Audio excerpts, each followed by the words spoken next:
Hey, welcome back to The Art of a Life Well Lived. I am Christine Regan Lake, and it's good to be back here today. So, today I'm going to do the first video in a series of 4 videos talking about the 4 trauma responses that children develop when you grow up in kind of a narcissistic family dynamic. So, the 4 trauma responses are flight, fight, freeze, and fawn. So today we're going to go over flight. So when you have a trauma response that is the flight mechanism of dealing with trauma, it means that you are in a kind of a perpetual state of hyperactivity, right? So you're a busy addict. You are constantly looking for things to do to keep yourself busy. You have a very hard time sitting still because what happens is when you sit still, the trauma from your past starts bubbling to the surface and it starts making you feel very, very uncomfortable. And I realized this dynamic in myself when I was out in Arizona, and I had been working all day, and then around 4 o'clock in the afternoon, all of a sudden, I just had this idea in my head. I had to go to Michael's to go shopping. Now, Michael's was like a 40-minute drive, and I remember thinking, that's bizarre. I haven't thought about this all day, and now all of a sudden it's this urgent need to go shopping. I'm like, what's this about? And I was wise enough at the moment, present enough to know that there must be something here, that I went outside and I just sat in a chair overlooking the mountains. And I asked my body, I said, what is this? What's coming up? Why am I obsessed with going to Michael's right now? And what bubbled to the surface was it was 4 o'clock. I had recently moved to Arizona. I didn't have any friends. I didn't have any family. I had just started the process of my separation, moving towards divorce. And I wasn't dating anybody. And, so all of a sudden feelings of loneliness were coming. I was shutting down for the day, and the thought of just sitting in the house by myself, feeling lonely, was very uncomfortable. So my subconscious mind goes, bing, bing, bing, bing, gotta go to Michael's, gotta go shopping, whatever, busy addict, right?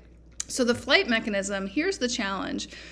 When you grow up in a narcissistic family dynamic where you kind of never know when the shit's going to hit the fan, and you kind of walk around in a perpetual state of walking on eggshells, never knowing when something's going to implode, if one of your parents is going to freak out, there's going to be a fight, there's going to be screaming, there's going to be instability, whatever, your body can get triggered into fight, flight, freeze, or fawn mode.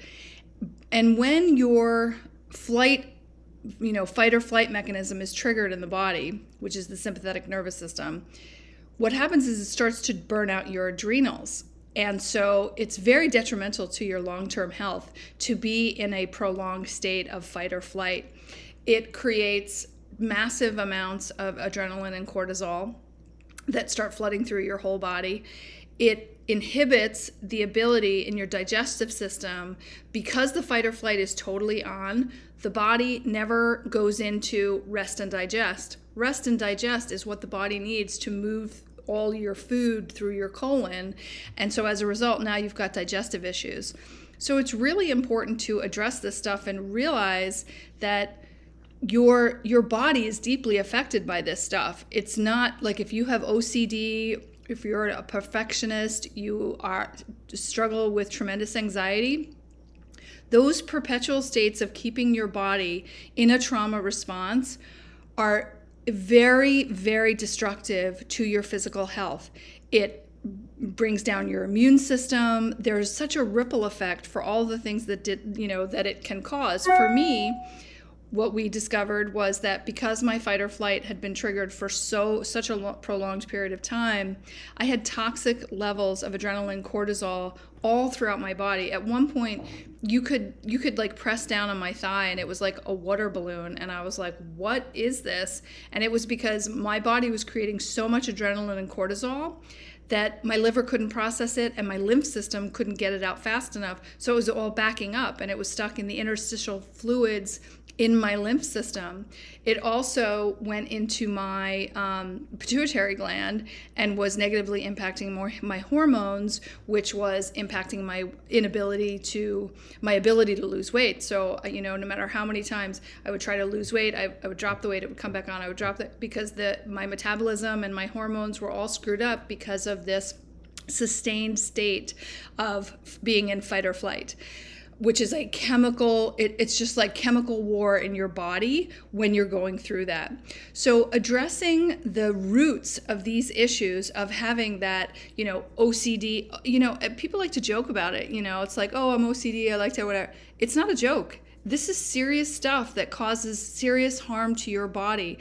It keeps your sympathetic nervous system is working overtime, and it's very, very important to work to try to heal that. How do you heal that? Well, you have to do, you want to do energy work. You have to get, what happens is when you have trauma as a child, or at any point when you have trauma, that trauma gets triggered and it becomes locked into the nervous system. It actually gets anchored into the body because most times when you have a trauma response, it gets triggered and all of these emotions come up. And because life just keeps marching forward, whether you like it or not, you a lot of times just have to shut that down, push it down deep inside so that you can just move forward to keep taking care of the kids, doing what's, your responsibilities at work and things like that. So you're forced to just kind of keep moving and not allow that traumatic experience to move through the life cycle of the emotional life cycle of things being triggered, things being felt,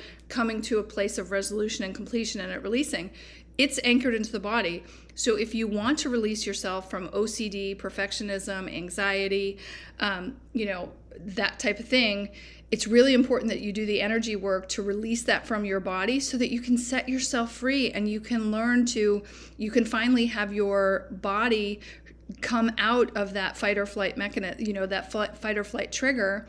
One of the things that I found that was incredibly valuable for helping me to turn off my sympathetic nervous system was near-infrared sauna. My near-infrared sauna is deeply soothing to the human body, and it can turn off that sympathetic nervous system so that you can get out of fight or flight. It's good for rejuvenating the thyroid, the adrenals, all of that stuff. So super, super important. As you know, I am a healer. I work with people to release those negative anchors, that trauma that's locked in the body. There's information in the description box if you want to check out my website and see some of the testimonials and how I work with people. But it's deeply, deeply important that you release this stuff because it keeps you a prisoner in your own body in a state of triggered fight or flight, and it's very detrimental to your health. So that was what I wanted to share with you today. So I hope you found value, and I look forward to seeing you again soon. Alrighty, thanks so much, guys. Take care. And if you like my videos and find value, it would be awesome if you could like, share, or subscribe to my channel so I can help get my messages out to those who need to hear these messages. Thanks so much. Take care. Bye-bye.